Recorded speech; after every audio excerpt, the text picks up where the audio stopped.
വന്നിട്ട് കുറെ നേരമായോ? ഒരു 15 മിനിറ്റ്. രഞ്ജിത്ത് കാത്തിരിക്കുന്നുണ്ടാവുന്ന ഞങ്ങൾ കരുതിയത്. നീതു പറഞ്ഞിരിക്കുമല്ലോ അല്ലേ? ഇവിടെ വെച്ച് ഇയാളെ ഒന്ന് നേരിൽ കാണണമെന്ന് പറഞ്ഞു.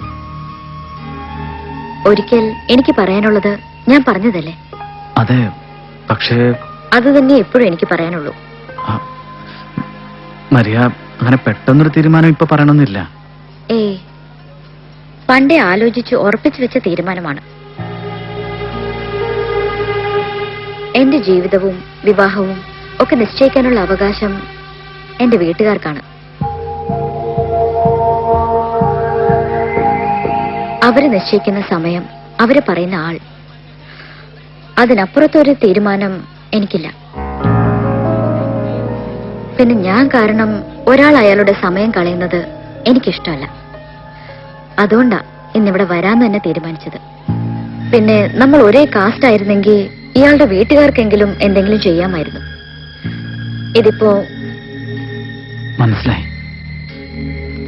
I am sorry, really sorry. കണ്ടപ്പോ തന്നെ ഒരുപാട് ഇഷ്ടം തോന്നി. അത് തുറന്നു പറയാനും സ്നേഹം തിരിച്ചു വാങ്ങാൻ ശ്രമിക്കുന്നതിനിടയിൽ ഇയാളുടെ മനസ്സ് ഞാൻ കാണാതെ പോയി. അത് എന്റെ വിട്ടിതാണ്. ഇനി തമ്മിൽ കാണാതിരിക്കാൻ ശ്രമിക്കാം. ഇനി ഒരിക്കലും തമ്മിൽ കാണില്ല.